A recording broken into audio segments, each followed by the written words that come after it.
이제 최근 통계청 이제 자료에 따르면 우리나라에서 요새는 이 OECD라는 얘기하는 것도 굉장히 그 옛날 말 같아요. OECD라는 그런 지표를 잘 사용하지 않죠. 그럼에도 불구하고, 그러니까 이제 대부분 어느 정도 이제 삶의 질이 보장받는 그런 국가들 가운데죠. 그런 국가들 가운데서 우리나라가 그 자살률이 T라는 거. 근데 그거는 아주 오래된 사람들이 익히 알고 있는 그런 내용입니다. 그런데 전도사님이 이제 최근에 어떤 이 뉴스를 접하면서 조금 이렇게 놀랍게 생각하게 된 것은 무엇이냐면, 사망, 이제 자살률 1위도 1위인데 사망 원인에서 1위가 자살이라는 거예요. 사망 원인 중에 1위가 자살이라는 겁니다. 우리나라 사람들. 더 놀라운 것은 무엇이냐면 20대 사망 원인 1위가 자살, 30대 사망 원인 1위가 자살, 40대 사망 원인 1위가 자살이라. 지금 우리나라가 그렇다는 것입니다. 그냥 단순히 우리나라가 자살을 많이 하는 나라다, 그렇게 살기 어렵고 이제 힘듦이 있고 사람들이 그 마음에 어려움이 있는 나라다, 거기서 그치는 것이 아니라 이제 더 심화되고 심화되어서 20대, 30대, 40대 가장 혈기왕성하고 가장 어떤 것들을 열심히 해나가야 되는 목표를 가지고 생명을 가지고 하나님이 주신 비전을 가지고 살아가야 되는 이 20대부터 40대 사이의 사람들의 사망 원인의 1위가 자살이라는 얘기를 듣고 오늘 말씀을 전도사님이 여러분들과 함께 묵상하기 위하여서 이렇게 준비하게 되었습니다. 왜 자살을 할까요? 다른 것이 아니에요. 다른 이유가 있는 것이 아니라 하나님을 믿는 사람이든 하나님을 믿지 않는 사람이든 소망이 없다고 생각하기 때문에 자살하게 됩니다. 자살의 여러 가지 원인에 대해서 사람들이 많이 분석하고 공부하고 학문적으로 이해하려고 많은 노력을 하는데, 결국 궁극적으로 한마디로 이야기하자면 무엇이냐? 소망이 없다고 사람들이 생각하기 때문에, 나에게는 이제 더 이상 아무런 소망이 없다라고 여기는 그 순간에 사람들이 자살이라는 이 길을 선택하게 된다는 것입니다. 오늘은 이러한 세상 가운데서, 이러한 환경 가운데서 살아가는 우리가, 하나님을 믿고 나아가는 우리가, 그렇다면 우리는 어떠한 소망을 가지고 있기 때문에 그러한 길을 선택하지 않을 수 있는지, 우리가 왜 살아야 되는지, 왜 우리가 힘든 이 세상 가운데서도 사람들은 다 그 생을 포기하는, 그러한 이 세상 가운데서도 우리가 하나님이 주신 비전을 붙잡고 계속해서 살아나가야 되는지에 대해서 오늘 말씀 가운데 우리가 어떠한 소망을 가지고 있는지, 우리는 어떻게 이 소망을 붙잡고 살아갈 수 있는지 말씀을 통해 듣고 깨닫게 되는 시간 되었으면 좋겠습니다. 우리가 첫 번째 말씀 같이 한번 읽어보도록 하겠습니다. 오늘의 첫 번째 말씀 같이 한번 읽어보겠습니다. 시작! 우리 주 예수 그리스도의 하나님 아버지께 찬양을 드립시다. 하나님께서는 그 크신 자비로 우리를 거듭나게 하시고 예수 그리스도를 죽은 사람 가운데서 다시 살리심으로써 우리에게 산 소망을 안겨주셨습니다. 아멘. 예수님의 제자 베드로는 이렇게 이야기를 하고 있어요. 베드로전서 1장의 말씀입니다. 오늘 말씀은 베드로전서 1장의 말씀입니다. 그리고 이 말씀의 소제목은 예수 그리스도께서 주신 산 소망이라는 제목입니다. 우리에게 예수 그리스도가 우리에게 주신 산 소망이 있다라는 거예요.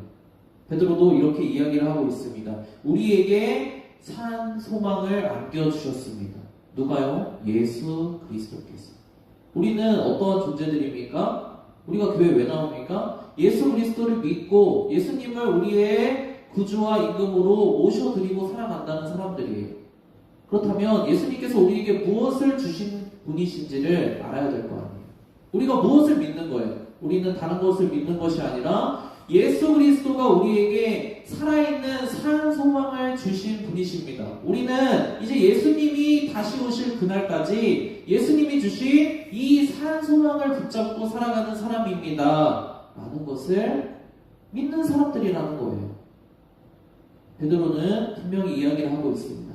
예수 그리스도께서 우리 크리스찬들에게 예수님이 주신 산 소망을 주셨다는 거예요. 우리에게 무엇이 있다고요? 예수님이 주신 산 소망이 있다는 것입니다. 그렇다면 예수님이 주신 이 산 소망은 도대체 무엇이냐는 거예요. 무슨 소망이냐는 거예요. 어떤 소망이냐는 거예요. 그렇기 때문에 우리가 그 소망을 붙잡고 이렇게 어려운 세대 가운데서, 시대 가운데서 살아갈 수 있냐는 거예요. 그 다음 9절에서 예수님이 주신 이 산 소망이 어떤 소망인지를 설명을 해주고 있습니다. 우리 다음 9절 말씀 같이 한번 읽어보도록 하겠습니다. 같이 읽어보겠습니다. 시작. 그리고 여러분을 위하여 썩지 않고 더러워지지 않고 낡아 없어지지 않는 유산을 받게 하셨습니다. 이 유산은 여러분의 몫으로 하늘에 간직되어 있습니다. 아멘. 예수님이 주신, 우리에게 주신 이 산 소망이 이 세 가지 특징을 가지고 있다는 거예요. 무엇이라고요? 썩지 않고 더러워지지 않고 낡아 없어지지 않는 소망이라는 거예요. 예수님이 주신 소망이, 여러분이 가지고 있는 소망이, 여러분이 누릴 수 있는 소망이 무엇이라고요? 썩지 않는, 더러워지지 않는, 그리고 낡아 없어지지 않는, 쇠하지 않는 소망이라는 거예요. 썩지 않는다는 말이 무엇입니까? 예수 그리스도께서 말씀하셨습니다. 나를 믿는 자는 죽어도 살겠고, 예수님이 부활하셨습니다. 예수님이 부활하신 그 부활의 소망을 가지고 사는, 썩지 않는다는 것 무엇입니까? 죽지 않고 다시 살아난다는 것입니다. 부활 소망을 가지고 산다는 것. 더러워지지 않는다는 것은 무엇입니까? 이제는 죄의 더러움에서 자유롭게 된 자들이라는 거예요. 더 이상 반복해서 일어나는 이 죄의 더러움 가운데서 빠지지 않고 죄가 주는 이 더러움의 삶의 모습 가운데서 우리가 자유하게 된 소망이 있는 자들이라는 거예요. 죄로부터 자유하게 되었습니다. 그리고 마지막에는 무엇입니까? 영원한 생명을 가지고 있다는 거예요. 쇠하지 않는, 낡아 없어지지 않는, 우리의 몸처럼 그냥 늙으면 이제는 더 이상 기능을 할 수 없는, 그렇게 쇠해버리는, 고장난 기계처럼 그냥 멈춰버리는 그러한 생명이 아니라 우리가 예수님이 주신 영원한 생명의 소망을 가지고 있다는 거예요. 무엇이라고요? 부활하고, 죽지 않고 부활하고, 죄에 빠져서 더러워지지 않고, 그리고 그냥 죽으면 끝나는 것이 아니라 영원한 생명을 가진 이 소망을 우리가 예수님을 통하여서 우리 인생 가운데 우리가 예수님께 선물로 받았다는 것입니다. 우리는 이러한 소망을 가진 존재입니다. 어떤 소망이요? 예수님이 주신 산 소망을 가진 존재들입니다. 그런데 이걸 사람들이 모를까요? 알아요. 다 교회 다니잖아요. 교회 다니는 사람들이 이렇게 많은데 왜 모릅니까? 그리고 전사님이 이야기한 것처럼 이렇게 20대, 30대, 40대의 사망 원인이 1위인데 이 가운데 하나님을 믿는다고 하는 사람들이 없을까요? 너무나 많아요. 예전보다 더욱더 많아졌어요. 예전에는 어떤 분위기였냐면 교회 가운데서 누가 자살 시도를 했다, 누가 자살했다 이러면은 굉장히 뉴스에 나올 만한 엄청난 일이었어요. 그런 일이 없거든. 그러한 일이 없었거든. 근데 요새는 아주 흔한 일이 되었어요. 하나님을 믿고 하나님을 믿는 예수 그리스도께서 주신 산 소망을 가지고 있다는 사람들조차 스스로 목숨을 포기해버리는 이러한 선택을 할 만큼 이 세상이 소망이 없는 세상 가운데서 우리가 살아가고 있다. 그렇다면 이러한 일이 왜 발생할까요? 분명히 예수님이 산 소망을 주셨고 산 소망이 이러한 것이고 이것을 우리가 배우고 알고 살아가는데 왜 도대체 우리의 삶 가운데서는 이러한 일들이 벌어질까요? 우리는 자유로울까요? 우리가 저에게 소망이 있습니다. 이 지식을 알게 됨으로써 우리가 그러한 소망이 없는 세상 가운데서 자유로워질 수 있을까요? 그렇지가 않다는 것입니다. 우리 다음 구절에서는 베드로가 이러한 소망을 가지고 있는데 이러한 소망을 가지고 있는 사람들이 어떠한 환경 가운데서 살아가게 되고 있다라는 것을 분명히 이야기를 해주고 있습니다. 우리 다음 구절 말씀 같이 한번 읽어보도록 하겠습니다. 같이 읽어보겠습니다. 시작. 그러므로 지금 잠시 동안 여러분이 여러 가지 시련을 겪으면서 어쩔 수 없이 슬픔에 빠져 있더라도 이것을 기뻐하십시오. 아멘. 베드로는 이야기를 하고 있습니다. 그러므로 지금 잠시 동안 여러분이 여러 가지 시련을 겪으면서 어쩔 수 없이 슬픔에 빠지게 되는 일이 있다는 거예요. 어떨 때요? 우리가 이 땅 가운데서 살아갈 때. 예수님이 우리에게 분명한 산소망을 주셨지만 이 세상 가운데 살아갈 때 어쩔 수 없이 슬픔 가운데 빠져 시련 가운데 빠져서 어려움 당하게 되는 삶을 살아갈 수밖에 없다는 거예요. 소망을 가지고 있다고 어려움이 안 오고 하나님을 믿는다고 어려움이 안 오고 슬픔 당할 일이 안 오는 게 아니라는 거예요. 인간으로 이 세상 가운데 살아가다 보면 어쩔 수 없이 그런 일들 가운데서 우리가 마주하면서 살아갈 수밖에 없다는 거예요. 그리고 이어지는 말씀에서 베드로는 또 한 번 이렇게 이야기를 하고 있습니다. 같이 한번 읽어보겠습니다. 시작. 여러분은 그리스도를 본 일이 없으면서도 사랑하며 지금 그를 볼 수 없으면서도 믿으며 말로 다 표현할 수 없는 영광과 즐거움을 바라보면서 기뻐하고 있습니다. 아멘. 이게 맞는 길이라는 거예요. 근데 이것을 뒤집어서 한번 생각해 보세요. 무슨 얘기냐면 왜 하나님을 믿는 사람들조차 이 세상 가운데 살아가면서 나에게는 더 이상 소망이 없다. 내 인생은 소망이 없다. 내 인생은 망했다. 이러한 생각을 왜 하게 될까요? 소망이 분명히 있다고 성경 말씀을 이야기하고 그것을 우리가 배우고 가르침을 받아서 사는데 실제적인 삶 가운데서는 어떻다고요? 무슨 일 때문에? 내가 예수 그리스도를 지금 눈으로 보고 있지 못하기 때문에 내가 예수 그리스도를 지금 내가 눈으로 보고 그것을 분명하게 보면서 가고 있지 못하기 때문에 내 마음 가운데 어떠한 마음이 온다고요? 시련과 어려움과 슬퍼할 수밖에 없는 환경이 찾아오면 내가 흔들리고 내가 가지고 있는 이 소망이 희미해져 버릴 수 있다는 거예요. 그런 거 없이도 주신 믿음을 가지고 당당하게 나아가면 좋으련만 우리가 겪고 있는 슬픔과 어려움과 소망 없는 현실이 우리에게 눈앞에 보이는 어려움으로 더 크게 찾아오고 있기 때문에 사람들은 소망을 잊어버리게 됩니다. 산 소망이 분명히 있는데 그것을 잊어버리면서 매일매일을 살아가고 있어요. 제가 이렇게 이제 자살과 관련해서 이렇게 사람들이 많이 이야기했던 것들을 찾아보면서 무엇이 문제냐라고 이렇게 전문가들이 얘기하는 것들을 들어보면서 어떠한 일이 있었냐면 그 전문가들이 이야기하는 거예요.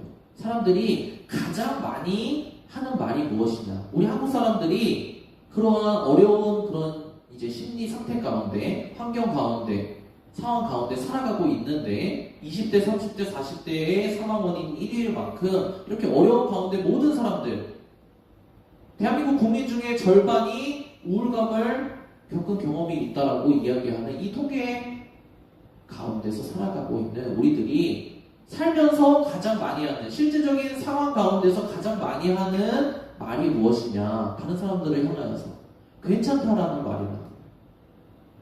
무엇을 물어보면 괜찮습니다. 괜찮습니다. 근데 그 사람들이 속으로 밖으로는 괜찮다고 표현을 하는데 속으로 가장 많이 하는 말은 무엇이냐. 죽고 싶다. 그만 살고 싶다. 라는 거예요. 이 괴리감이 엄청나다는 것입니다. 왜 이런 일이 발생을 할까요? 우리가 앞서서 예수님께서 우리에게 주신 소망, 이 살아있는 소망, 산 소망에 세 가지 특징이 있다라고 이야기를 먼저 말씀을 드렸습니다.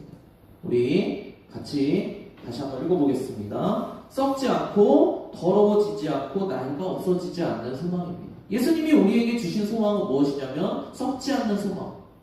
우리가 지금은 연약하고 지금은 약간 죽어있는 것 같은, 다시 살아날, 다시 부활할 소망이 없어 보이는 그러한 환경 가운데 살아가고 있는데, 분명한 예수 그리스도와 같은, 예수님이 말씀하신 것처럼 나를 믿는 자는 죽어도 살겠고 살아있는 소망이 있다는 거예요. 첫 번째, 썩지 않는 소망, 부활하는 소망이 있다는 거예요. 두 번째는 더러워지지 않는 소망. 우리가 날마다 반복적으로 하나님을 믿고 따라가면서도, 우리가 말씀을 듣고 배우면서도 똑같은 죄에 똑같이 걸려 넘어지면서 날마다 더러워지는,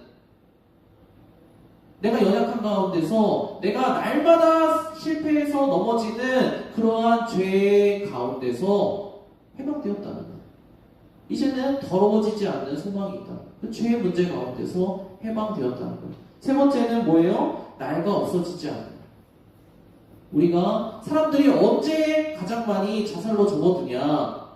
육체가 완전히 무너져서 큰 병 가운데 빠졌을 때, 그 병 가운데서 나에게 더 이상 소망이 없다라는 그러한 육체적인 심리적인 압박감이 올 때, 나는 이제 고장난 기계처럼 완전히 멈춰버리겠구나 라는 이 생각이 올 때 사람들이 내가 그만 살아야 되겠다 라는 길을 선택한다는 거예요. 근데 우리에게는 그러할 일이 없다는 거예요. 우리는 뭐예요? 나이가 없어지지 않는 영원한 생명을 받았다는 거예요. 근데 우리가 실제적인 삶을 살아갈 때에 이 세 가지가 우리 삶 가운데서 혼동이 온다는 것입니다. 내가 마치 죽어있는 것 같아요. 내 인생이 마치 실패 가운데서, 어떠한 영역에서 실패했든지 실패 가운데서 이제 다시는 재기할 힘이 없을 것 같은 거예요. 반복적으로 실패하니까. 겉으로 드러나는 일이 실패할 뿐만 아니라 내 내면 속에서도, 내 관계 속에서도 그냥 나는 맨날 똑같은 죄만 지으면서 살아가는 거예요. 죄를 용서받았다고 하는데 그냥 똑같은 죄를 똑같이 1년이든 2년이든 10년이든 똑같이 짓고 살아가는 거예요. 그러니까 어떻게 생각이 들어요? 하나님을 믿어도 내 이 작은 죄의 영역 하나 해결이 안 되는데 소망이 없다. 이런 생각이 들 수가 있는 거예요. 그런 생각이 앞서서 두 가지가 들다 보면 마지막에는 어떻게 돼요? 나에게 영원한 생명이 있는 게 맞나? 이러한 의문이 찾아오게 된다는 거예요. 우리 원수 사단은 우리가 가지고 있는 이 소망을 흔들어 놓습니다. 이 세상 가운데서 이렇게 어렵고 어지럽고 팍팍한 세상의 환경 가운데서 여러분이 가지고 있는, 예수님이 여러분들에게 선물로 주신 그 소망을 흔들어 놔요. 그래서 여러분들이 마치 소망이 없는 사람들처럼 살아가게 만들려고 합니다. 그러면 어떻게 해야 될까요? 원인이 그거잖아요. 우리가 연약하기 때문에. 그럼 어떻게 할까요? 우리는 바뀌지 않는데, 우리는 스스로 그 소망 없는 가운데서 스스로 빠져나올 수 있는 힘이 없는데 도대체 우리가 어떻게 소망을 가지고서 살아갈 수 있냐는 거예요. 오늘 베드로는 분명하게 이렇게 이야기를 해주고 있습니다. 오늘 남은 두 구절의 말씀 한 구절 같이 합쳐놨어요. 두 구절의 말씀을 같이 합쳐놨는데 같이 읽고 말씀을 정리해 보도록 하겠습니다. 같이 읽어보겠습니다. 시작. 이것은 여러분이 믿음의 결과인 영혼의 구원을 받았기 때문입니다. 하나님께서는 여러분이 마지막 때에 나타나기로 되어 있는 구원을 얻게 하시려고 여러분의 믿음을 보시고 그분의 능력으로 여러분을 보호하고 계십니다. 아멘. 무슨 얘기냐면, 간단하게 설명을 해드리자면, 여러분이 하나님을 믿는 믿음으로 여러분의 영혼이 구원을 받게 되면 하나님이 여러분들 가운데서 이 예수님을 통하여서 여러분들에게 선물로 주어진 이 소망을 지켜주신다는 이야기입니다. 더 쉽게 이야기하자면 여러분이 가진 소망을 지켜낼 이유가 없다는 거예요. 그렇게 할 수도 없고, 사람들이 소망이 없다. 나에게 더 이상 소망이 없다. 라고 하며 포기해버리는 이유가 무엇입니까? 가장 소중한 내 목숨마저 놓아버리는 이유가 무엇입니까? 내가 내 소망을 지켜내지 못했다는 거예요. 내가 실패해서, 내가 연약해서, 내가 어리석어서, 내가 가진 게 없어서 내가 내 소망을 지켜내지 못하고 이제 완전히 주저앉아 버렸다는 거예요. 그런데 하나님은 그렇게 말씀하고 계시지 않습니다.